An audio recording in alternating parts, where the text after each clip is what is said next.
আয়েশা বললেন, নবী গো, আমি আপনার দরবারের মেহমান, আমার কোনো জায়গায় যাওয়ার জায়গা নাই, আজকে আপনার কাছে মেহমানদারিত্ব, আপনি আমাকে আপ্যায়ন করে মেহমান হিসেবে গ্রহণ করে নেবেন কিনা। আমার নবী মেহমান দেখলে বড় খুশি হয়ে যাইতে। কি তো আমাদের মধ্যে দেখবেন বেশিরভাগ মানুষ মেহমান দেখলে কপালটা কুঁচ করে আসেনি, কপালটা কালো করে, চেহারার দিকে তাকানো যায় না। আল্লাহর নবী বিশ্ব নবী রাহমাতুল আলামিন মেহমান দেখলে আনন্দিত হয়ে যাইতে। কি খাওয়াইবেন না খাওয়াইবেন এটা চিন্তা নাই, কিন্তু মেহমানদারি যতটুকুই আছে, একটা রুটি যদি তাকে অর্ধেকটা রুটি দিয়ে হলো মেহমানকে আপ্যায়ন করা রাসূলের আদর্শ ছিল। হযরত ইব্রাহিম আলাইহিস সালাতু ওয়াস সালাম মেহমান না নিয়ে কখনো খাবার খাইতেন। কোন নবী? হযরত ইব্রাহিম নবী, আমাদের জাতির পিতা। আমাদের কি পিতা? আমাদের জাতির পিতা, আমাদের আব্বা হযরত ইব্রাহিম আলাইহিস সালাতু ওয়াস সালাম কখনো মেহমান না নিয়ে খাবার খাইতেন না, রাস্তার মধ্যে দাঁড়ায় থাকতেন আর চিন্তা করতেন মেহমান ওই রাস্তা দিয়ে মনে হয় আসবে। যতক্ষণ না পর্যন্ত মেহমান না পাইতেন ততক্ষণ পর্যন্ত ইব্রাহিম নবী ঘরে প্রবেশ করতেন না। মেহমানের কেমন বরকত ছিল। একদিন হঠাৎ করে হযরত ইব্রাহিম আলাইহিস সালাতু ওয়াস সালাম মেহমান পাইলেন না, আল্লাহর কাছে বললেন, আল্লাহ আজকে কি মেহমানদারি করতে পারবো না। হযরত জিবরাইল আলাইহিস সালাতু ওয়াস সালাম আল্লাহর কাছে বললেন, আল্লাহ আপনার বন্ধু দাঁড়ায়া রয়েছে, আমি কি গিয়ে একটা পরীক্ষা করে আসবো না? আল্লাহ পাক রব্বুল আলামিন বললেন, জিবরাইল কি পরীক্ষা করবা? আমার খলিলকে পরীক্ষা করে তুমি পারবা না, প্রত্যেকটা পরীক্ষা সে বিজয়ী হয়ে যাবে। জিবরাইল আমিন বললেন, আল্লাহ আপনি যদি অর্ডার দেন আমি আজকে গিয়ে এখন গিয়ে আমি পরীক্ষা করে আসবো। হযরত জিবরাইল আলাইহিস সালাতু ওয়াস সালাম বললেন, আমি 10 জন ফেরেশতা নিয়ে আমি উপস্থিত হয়ে গেলাম, গিয়া বললাম মানুষের রূপে হযরত ইব্রাহিম নবীর সামনে দাঁড়াইলাম, দাঁড়ায়া সালাম দিলাম, বললাম আমরা আসছি আপনার মেহমান, আপনি তো মেহমানের জন্য অপেক্ষা করতেছেন, খাবার দাবার খাওয়াইবেন, মেহমানদারি করবেন। বলছে, হ্যাঁ 10 জন আছে, অসুবিধা নাই, তোমরা 10 জন চলো, আমি মেহমানদারির ব্যবস্থা করে রেখেছি। ওই 10 জনকে নিয়ে যখন বসলেন, দস্তরখান বিছাইলেন। আমাদের মুসলমানের ঘরে দস্তরখান নাই, এ নাই। প্রত্যেক নবীর সুন্নাত ছিল দস্তরখান বিছাইয়া আলাদা একটা কাপড় বিছাইয়া সুন্নাহ অনুযায়ী খাওয়া, এটার উপরে। আমাদের মুসলমানের ঘরে এটা নাই। নবী বললেন, এটা আমার গুরুত্বপূর্ণ সুন্নাত। রাসূলের কি গুরুত্বপূর্ণ সুন্নাত। ইল্লাল্লাহু ওয়া মান ইউদ্লিল ফালা হাদিয়া লাহু ওয়া নাশহাদু আন লা ইলাহা ইল্লাল্লাহু ওয়াহদাহু লা শারীকা লাহু ونشهد أن سيدنا وسندنا وحبيبنا وطبيبنا وطبيب قلوبنا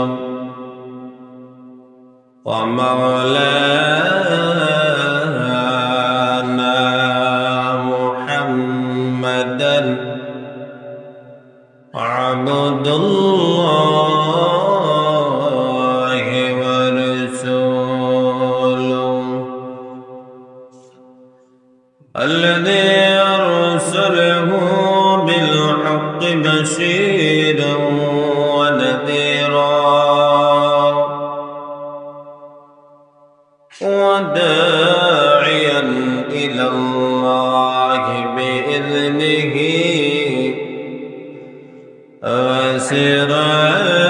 وسراجا منيرا.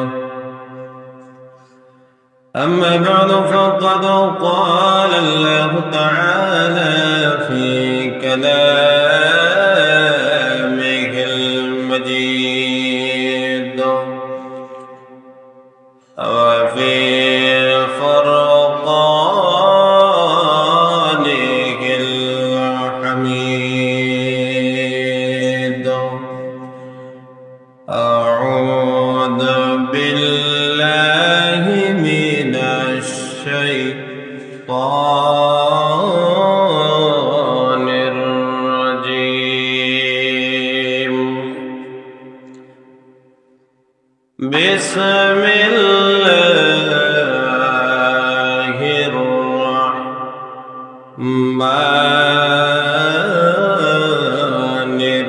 الرحيم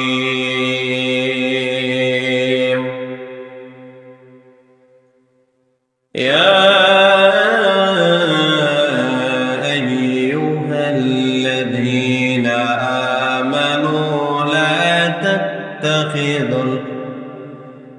لا تتخذوا اليهود والنصارى أولياء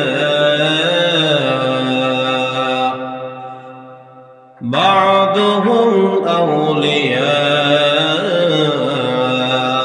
بعض ومن يتولهم منكم فإنه منهم إن الله لا يهدي القوم الظالمين.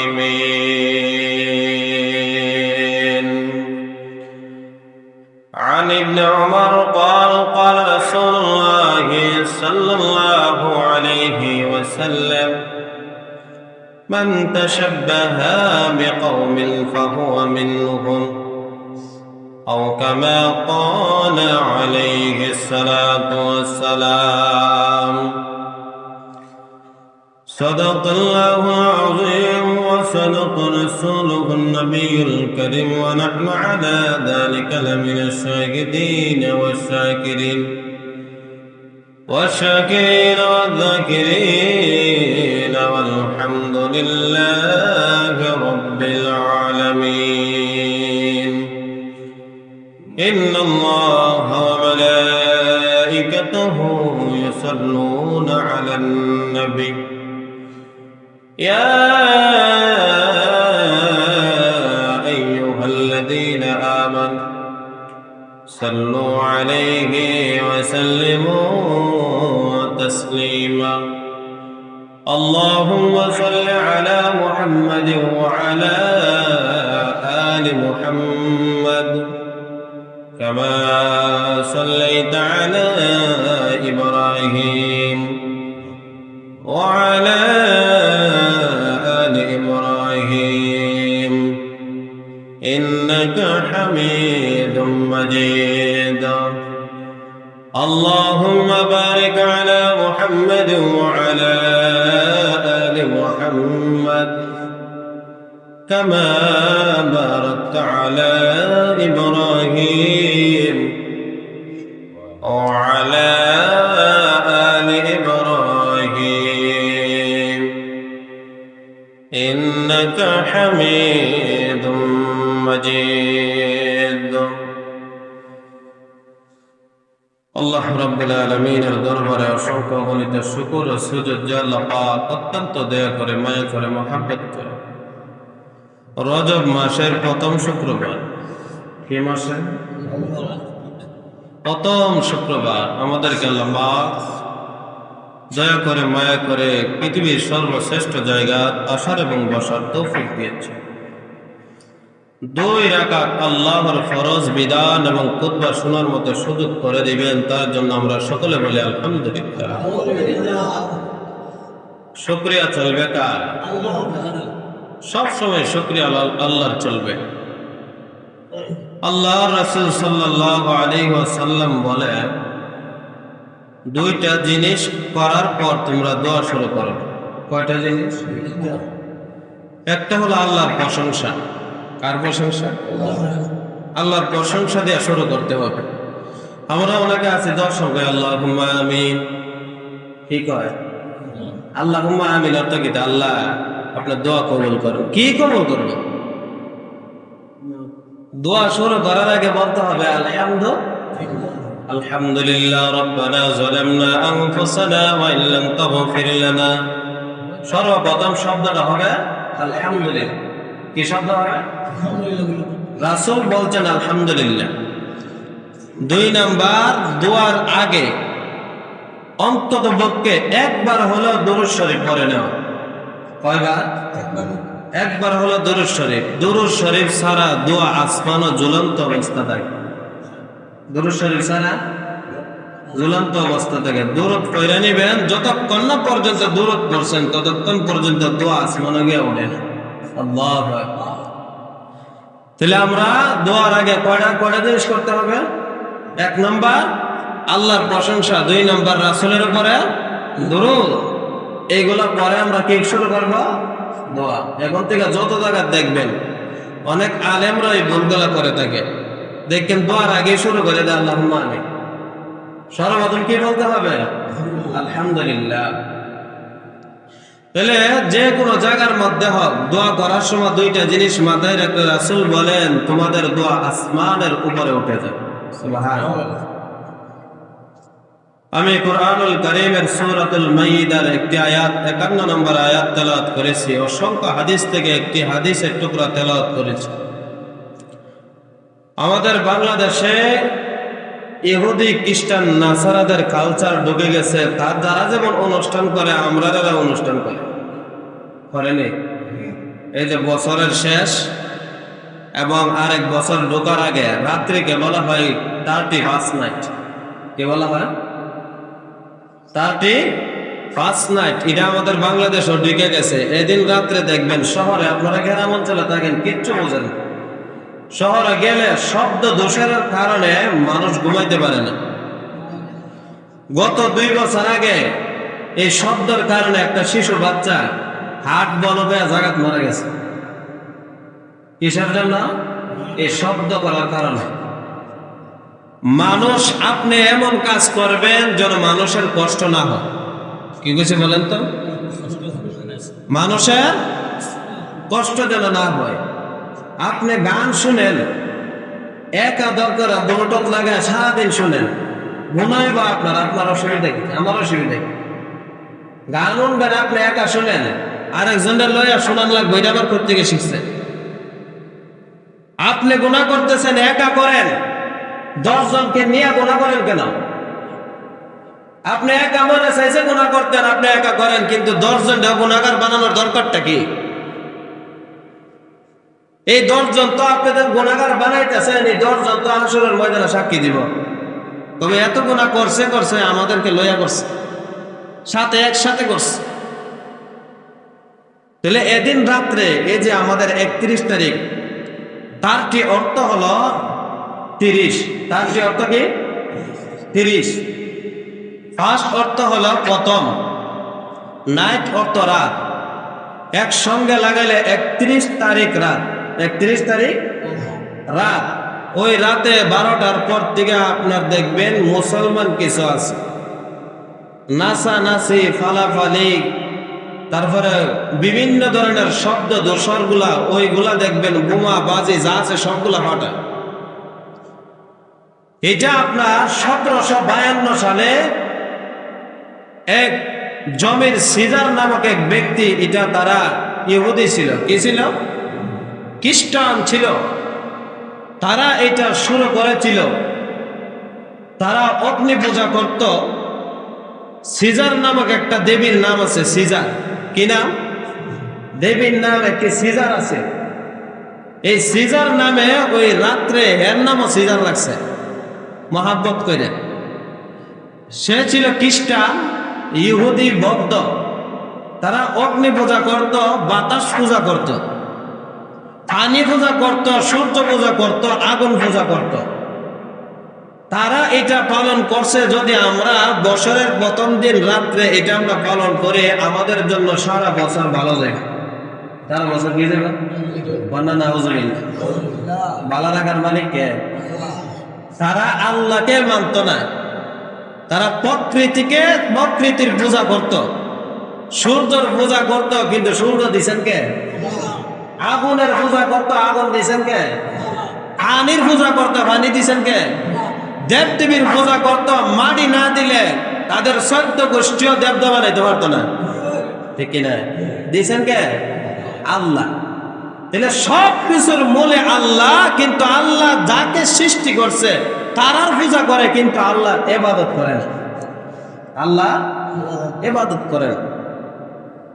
1752 সালে যখন এটা আপনার শুরু করছে বছর শান, যখন আপনার নববর্ষর প্রথম দিন শুরু করছে, এক এক এক এক করতে করতে করতে করতে তাম পৃথিবীর ভিতরে মুসলমানদের ভিতরে ঢুকে গেছে। মুসলমানদের ভিতরে কি? মুসলমান কিন্তু আল্লাহ রাসূল সাল্লাল্লাহু আলাইহি ওয়াসাল্লাম জানায় দিলেন, মান তাশাব্বাহা বিকওমিন ফাহুয়া মিনহু। ইবনে উমর রাদিয়াল্লাহু তাআলা আনহু বলেন, হে নবীর উম্মতেরা, যারা কওমকে ফলো করে, যে যাকে ফলো করে, অনুসরণ করে, অনুকরণ করে, সে দলের অন্তর্ভুক্ত হয়ে যায়, সেই দলের অন্তর্ভুক্ত হয়ে যায়। যদি আমরা খ্রিস্টানকে ফলো করি, খ্রিস্টান দলের আমরা অন্তর্ভুক্ত।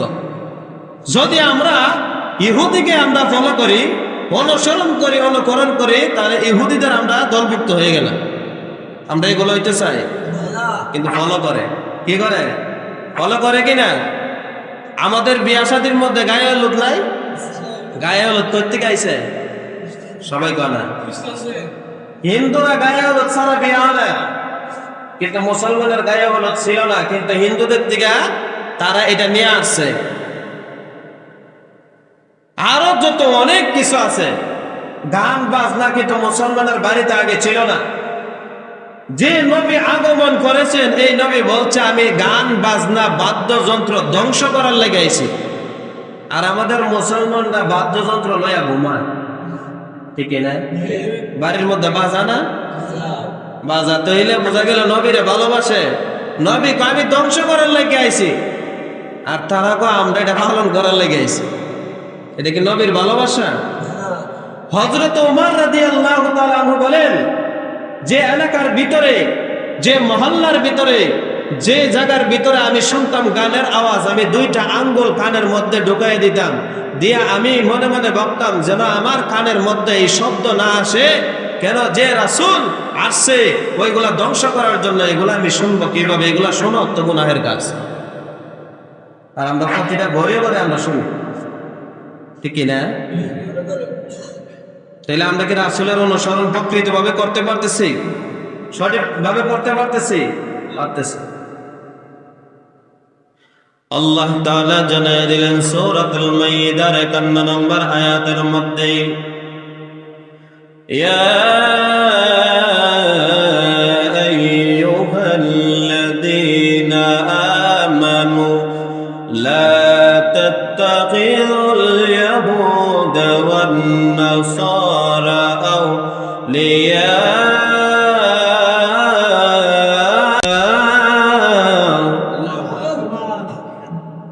আল্লাহ পাক রব্বুল আলামিন জানায় দিলেন, বন্ধু মুসলমান আমার উম্মতের দল শোনো, তোমরা ইহুদি খ্রিস্টান নাসারাদেরকে বন্ধুরূপে তোমরা গ্রহণ করিও না। কে বলতেছে? আল্লাহ বলতেছে। আল্লাহ পাক রব্বুল আলামিন জানায় দিলেন, ইয়া আইয়ুহাল্লাযীনা আমানু লা তাত্তাখিযুল ইয়াহুদা ওয়ান নাসারা আউলিয়া বা'দুহুম আউলিয়াউ বা'দ। আমার বান্দারা শোনো, তোমরা ইহুদি খ্রিস্টানদেরকে, নাসারাদেরকে বন্ধুরূপে গ্রহণ করিও না। তারা তোমাদের কখনোই বন্ধু না। ইহুদিরা ইহুদিদের বন্ধু, নাসারারা নাসারাদের বন্ধু, খ্রিস্টান খ্রিস্টানদের বন্ধু, কিন্তু তোমাদেরকে তারা ব্যবহার করবে। করতেছে নি? ব্যবহার করতেছে। যত পোশাক আশাক আছে দেখবেন হিন্দু খ্রিস্টান নাসারাদের আমাদের মুসলমানদের ভিতরে ঢুকে গেছে। ঢুকছে না? ঢুকাই দিচ্ছে। ইহুদি কেমন আমাদের দুশমন, বলে এমন দুশমন, আল্লাহ পাক রব্বুল আলামিন বললেন, আমি কোন জালেমদেরকে হেদায়েত দেই না, জালেমদের জন্য আমি হেদায়েত রাখি নাই। ইহুদি নাসারাদের জন্য আমি হেদায়েত রাখি নাই, তাদেরকে আমি জান্নাত দেব না যদি ঈমান না আনে। যতটুক পর্যন্ত ঈমান না আনবে ততটুক পর্যন্ত তাদেরকে জান্নাত দেওয়া হবে না। যারা আমরা ঈমানদার দাবি করি, ঈমানটুকু আমাদের মজবুত করা আমাদের ঈমানি দায়িত্ব। কি দায়িত্ব? ইহুদিরা কেমন আমাদের দুশমন? আল্লাহর নবী বিশ্ব নবী রাহমাতুল আলামিনের কাছে আসলেন। এক ইহুদি শুনলেন আমার নবী মেহমানদারি আপ্যায়ন করেন, সুন্দর উত্তম চরিত্রের অধিকারী। আমার নবী উত্তম চরিত্রের অধিকারী। ওই ইহুদি শোনার পরে আমার নবীর দরবারে এসে বললেন, নবী গো,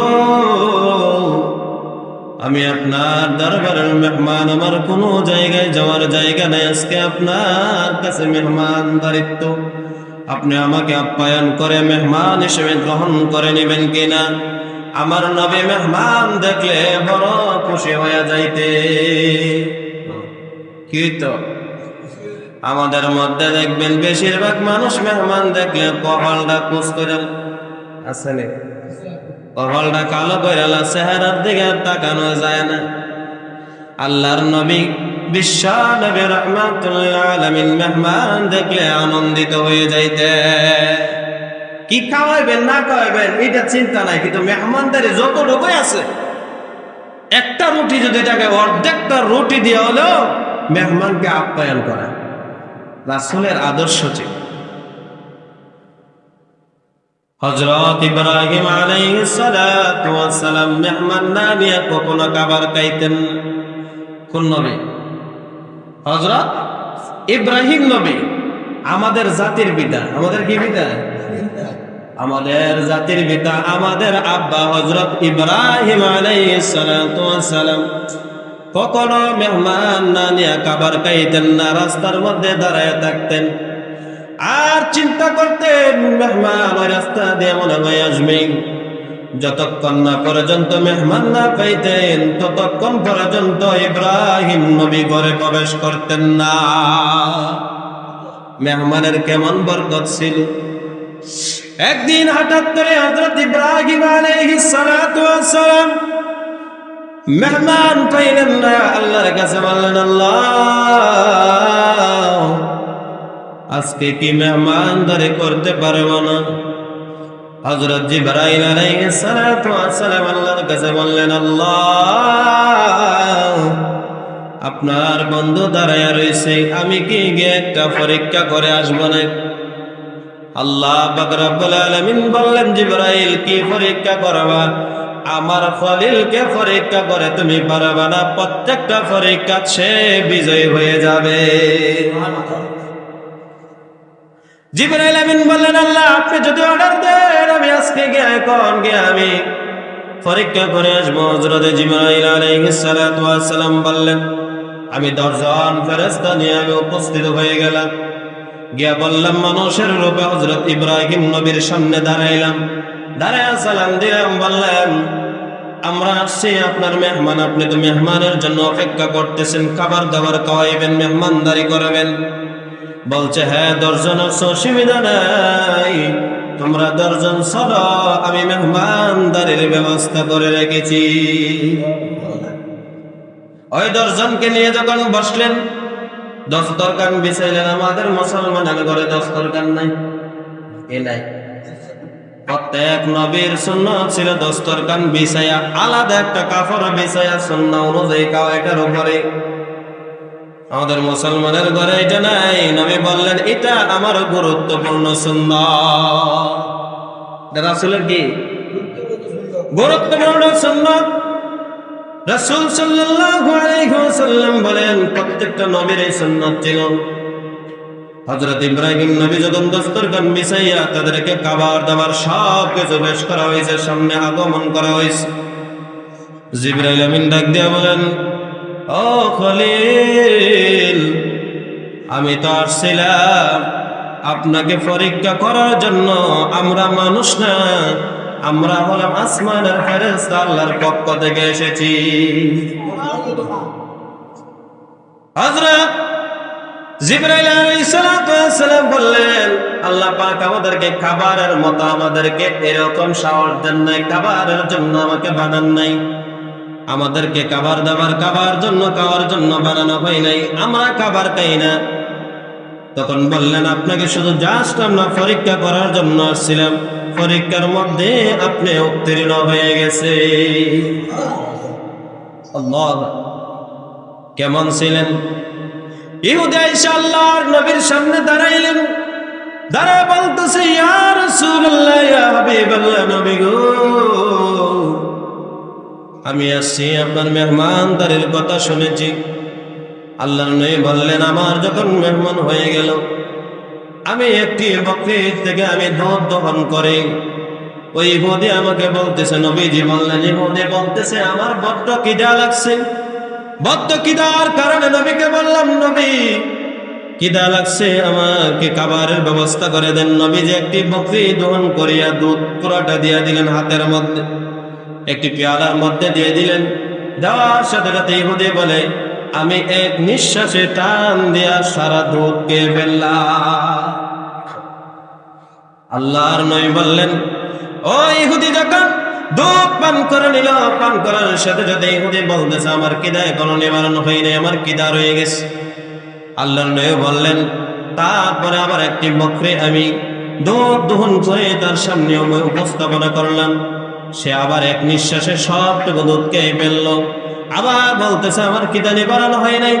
তখন আমি আরেকটা বকরী এমনি করে 7টি বকরী আমি দহন করে তার সামনে পেশ করলাম। যখন সে বলছে আমার খিদা নিবারণ হয়ে গেছে, আল্লাহর নবীর চেহারাটা আপনার হাসি উজ্জ্বল হয়ে গেছে। সুবহান। খাবার খাওয়াইয়া যদি আপনার তৃপ্তি সহকারে খাওয়াইতে পারেন, নিজের কাছে আনন্দ লাগে, যে খাইছে তারা আপনার শান্তি লাগে, ঠিক না? আল্লাহর নবী বললেন, আমার চেহারাটা হাসি উজ্জ্বল হয়ে গেছে। রাত্রি আমার কাছে যাপন করবি, রাত্রি যাপন করবি। কিন্তু ওই ব্যক্তি রাত্রি যাপন করার সময় আল্লাহর নবীর চিন্তা করলেন, সবটুকু দুধ যা ছিল সবগুলো আমাকে খাওয়াই দিল, আমি খেয়ে ফেললাম। কিন্তু নবীর কোনো এক টুকরা দুধও রাখি নেই। তার পরিবারে অনেক মানুষ ছিল, কেউ দুধ খাইতে পারে না, আমি সবটুকু দুধ খেয়ে ফেললাম। এই চিন্তা করতে করতে ইহুদি সারা রাত্রে কেটে গেল। আর চিন্তা করতেছে ঘুমের মধ্যে, কেমন চরিত্রের মানুষ, কেমন মানুষ তিনি, নিজের জন্য চিন্তা না করে আমি বিধর্মী হয়েও আমাকে আপ্যায়ন করলেন। বোঝা গেল তিনি হলেন সর্বশ্রেষ্ঠ যুগের সর্বমানব। বলেন সুবহানাল্লাহ। এই চিন্তা করতে করতে সকাল যখন হয়ে গেল, ইহুদি ঘুম থেকে ওইটা আমার নবীকে ডাক দিয়ে বললেন, নবী, আমি সারা রাত্রে ঘুমাইতে পারি নাই আপনার চিন্তা, আপনার টেনশনে। কারণ আপনি এত সুন্দর আপ্যায়ন করেছেন, আপনার চিন্তা করে নাই, পরিবারের চিন্তা করেন নাই, আপনি আপ্যায়ন করেছেন। এটা আমি দেখে, আপনার চরিত্র দেখে, আপনার আপ্যায়ন দেখে, আপনার কথার মাধুর্য দেখে আমি আপনার ভক্ত হয়ে গেছি। আপনার হাতে হাত রেখে আমি বলতে চাই, লা ইলাহা ইল্লাল্লাহু মুহাম্মাদুর রাসূলুল্লাহ সাল্লাল্লাহু আলাইহি। ও নবী, আপনার কথা শুধু শুনেছিলাম, আপনার প্রশংসা মানুষের মুখে মুখে শুনেছিলাম।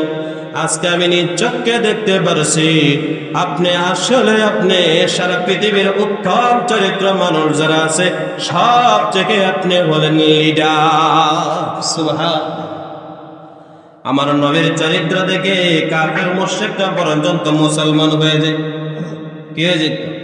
ঈমান আনত। কিন্তু আমরা রাসূল মুসলমান হয়ে রাসূলের আদর্শ মতে চলতে পারি না, ঠিক না? মুসলমান হয়ে চলতে পারি না। আল্লাহ তাআলা জানিয়ে দিলেন, ইন্নাল্লাযীনা আমানু ওয়া আমিলুস সালিহাতি সায়াজআলু লাহুমুর রহমানু ওয়াদ্দা।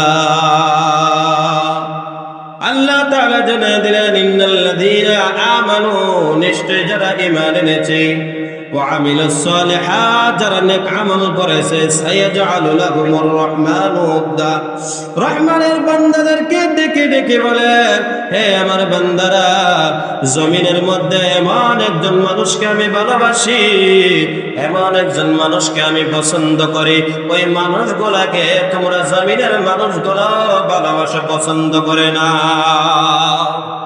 সুবহানাল্লাহ। গত কয়েকদিন আগে একজন মারা গেছে, হাদি, নাম কি ছিল? ওসমান হাদি। তার এক সপ্তাহ আগেও কোনো মানুষ চিনত না, বাংলাদেশের মানুষ কয়েকজন ছাড়া কোনো বাংলাদেশের কোনো মানুষ চিনত না।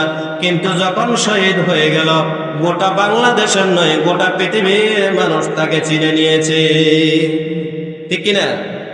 আগে শুধু যুবক কয়েকজন চিনত, এখন বর্তমানে বৃদ্ধগণ, জোয়ানগণ, বুড়াগণ, বাচ্চারাগণ সবাই চিনে। কারণ কিটা? আল্লাহ বলছেন, আমি যাকে ভালোবাসি আমি আমার আসমান বাসিন্দাদেরকে জানায় দেই, ফেরেশতারা আমি এমনকে দুনিয়ার এমন একটা মানুষকে আমি ভালোবাসি।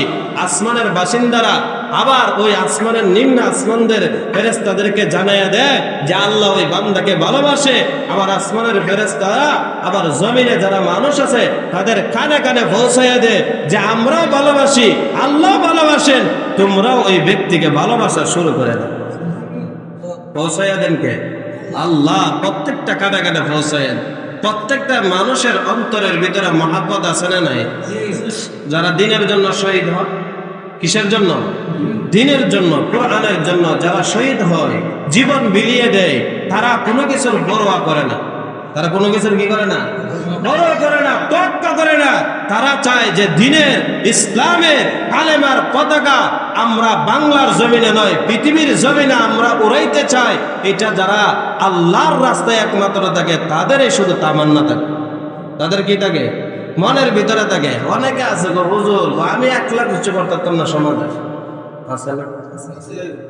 সমাজটা যে নষ্ট হয়েছে, আমি একলা পারতাম না, লোক লাগবো। আপনি একলা দাঁড়ান না, আগে একলা কি করবে? একা দাঁড়া। একা যদি দাঁড়াইতে পারেন, আপনার সঙ্গে আরো একজন যোগ দিব। এমনি এমনি করতে করতে আপনি ভালো কাজের দাওয়াত দেন, দেখবেন আপনার কিছুদিন পরে দেখবেন আপনার সাথে কিছু ভালো মানুষ, কিছু নেককার মানুষ পাওয়া যাবে। কি করা যাবে? আপনার আসলে চেষ্টাই নাই। আপনার কি নাই? চেষ্টাই নাই ভালো হওয়ার। তাইলে আল্লাহ কি ভালো করে দিব? আপনারে ভালো করে দিব? আপনি আসলে নামাজ পড়েন না, নিয়ত হয় নাই যে নামাজ পড়ুন, আল্লাহ কি মসজিদে ধরে না দিব আপনারে? হ্যাঁ, তাহলে নিয়ত থাকতে হবে আমি নামাজ পড়ুন, ফজর থেকে, জোহর থেকে, আসর থেকে, এশার থেকে নামাজ পড়ো। আল্লাহ কো তুই যে নিয়ত করছো, তুই নিয়তটার কারণে আমি সব আগে লিখে লাইছি। তাহলে কি করতে হইব? আপনি যদি না আমি আজকে বড় ঘুমাইতে হব, আল্লাহ খানা আইনা দিব, দিব আল্লাহ? আল্লাহ কইছে তোমরা উসিলা করতে হইব। কি করতে হইব? আল্লাহ তো নিজেই বলছে উসিলা করতে হবে। আমাদের উসিলা ছাড়া আমাদের কপালে হেদায়েত হইতো না। কি ছাড়া? ওসিলা ছাড়া হেদায়েত হইব? ওসিলা করতে হবে। আমরা আজকের থেকে আল্লাহ আপনি যে রাস্তায় বলছেন, যে হুকুম দিছেন, রাসূল যে পথে বলছেন চলার জন্য, যেইভাবে বলছেন, আল্লাহ আজকের থেকে নিয়োগ করলাম আমরা এইভাবেই চলবো। হিম্মত করে দেখেন, আজকের থেকেই চলতে পারবেন। হিম্মত করেন। আমাদের মধ্যে হিম্মত নাই, আমাদের মধ্যে টার্গেট নাই, আমাদের মধ্যে অভ্যাস নাই। একটা জিনিস শুধু বলি, 5 ওয়াক্ত নামাজ একদিন পুরোপুরি ভাবে করেন, এরপর দিন সকালবেলা নিজের মনের মধ্যে কষ্ট লাগবে, হাইরে ফজরের নামাজ আমার ছুটে গেছে। ঠিক কিনা? কিসের নামাজ? ফজরের নামাজ আমার ছুটে গেছে, কারণ আমার না 5 ওয়াক্ত নামাজ। আমরা না মুসলমান। কয় ওয়াক্ত নামাজ? 5 ওয়াক্ত নামাজ। আমরা না মুসলমান। 5 ওয়াক্ত নামাজ পড়তেই হবে আমাদের। যুদ্ধর ময়দান, কিসের ময়দান? যুদ্ধর ময়দানে যাবে একজন ইহুদি আসছে, আল্লাহ রাসূলকে বলতেছে, ইয়া রাসূলুল্লাহ, ইয়া হাবিবাল্লাহ, নবী আমি আপনার সাথে যুদ্ধর ময়দানে যাইতে চাই, যুদ্ধ করতে চাই। রাসূল বললেন, তুমি কি ঈমান আনছো? তখন বললেন না। বলে, ঈমান ছাড়া যুদ্ধর ময়দানে যদি গিয়ে আপনি মারা যান, তারপরে আপনি জান্নাত পাইতেন না? ওদি যুদ্ধের মধ্যে যাই লাভ নাই। কিসের মধ্যে? কি না আনলে? ঈমান না আনলে। তখন বলছে, ইয়া রাসূলুল্লাহ কি করতে হইব? বলে, তাড়াতাড়ি ঈমান আনো, যুদ্ধ তো শুরু হয়ে গেছে। তখন বললেন, লা ইলাহা ইল্লাল্লাহ মুহাম্মাদুর রাসূলুল্লাহ, এতটুকু শুধু বলছে, রাসূল বলছে, তুমি মনে প্রাণে আর জবান দিয়া আর তুমি বাস্তবায়ন করার জন্য যাচ্ছ, তুমি ঈমানদার হয়ে গেছো। রাসূল বললেন কিছুক্ষণ পরে যুদ্ধের ময়দানে যে শহীদ হয়ে গেছে, আর সাহাবীদেরকে ডেকে ডেকে বলতেছে, এ সাহাবীরা, সে শুধু ঈমান আনার কারণে আর শহীদ হওয়ার কারণে তার মর্যাদা আল্লাহ পুরস্কার হিসেবে সবচেয়ে বেশি বাড়ায় দিছে। আনার কারণে, ঈমান আর শহীদ হওয়ার কারণে, আমল ছাড়া, কি ছাড়া? আমল ছাড়া তার সমস্ত পিছনের গুনাহ আল্লাহ মাফ করে দিয়েছেন, আর তার গুনাহগুলা আল্লাহ পাক রব্বুল আলামিন নেকি দ্বারা বদলায় দিয়েছেন।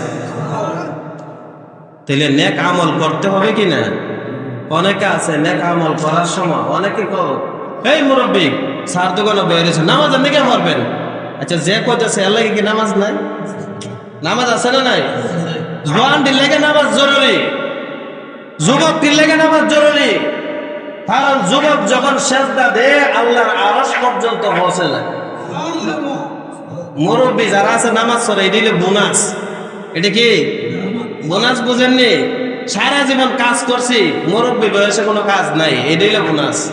এটা কি বোনাস? ঠিক তেমনি ভাবে সারা জীবন যুবক হওয়ার পর থেকে, নামাজ ছেড়ে যাওয়ার পর থেকে আমি নামাজ শুরু করছি, আমি 50 বছর 60 বছর নামাজ পড়ছি, 60 বছরের পরে দেখা যায় বিভিন্ন রোগে আক্রান্ত হয় না? এরপরে দেখবেন নামাজ আছে না নাই করতে পারে না, সুন্দরভাবে বলতে পারে না, আবার দেখবেন দাঁড়ায় নামাজ পড়তে পারে না, অনেকে আছে না? এখন যাই করেন এটা আপনার হিসেবে বোনাস, এই বোনাস হিসেবে নামাজ পড়বেন। আর যুবক যারা আছে এখন থেকে ইবাদত করতে হবে, বৃদ্ধ বয়সে যদি নাও পারেন তারপরে এটা বোনাস হিসেবে আল্লাহ কাটতে নেবে। তাহলে নামাজ কার বেশি জরুরি? কার বেশি জরুরি? যুবকদের। বৃদ্ধরা শুধু নামাজ না, প্রত্যেকটা মুসলমানের উপরে 5 ওয়াক্ত নামাজ ছাড়া কি সবাই করেন না? 5 ওয়াক্ত নামাজ ছাড়া সর্বপ্রথম না, ইনশাল্লাহ সবাই করেন, ইনশাল্লাহ পারবো তো? আল্লাহ যেন আমাদের সবাইকে কবুল করেন, সকলে বলে আমি।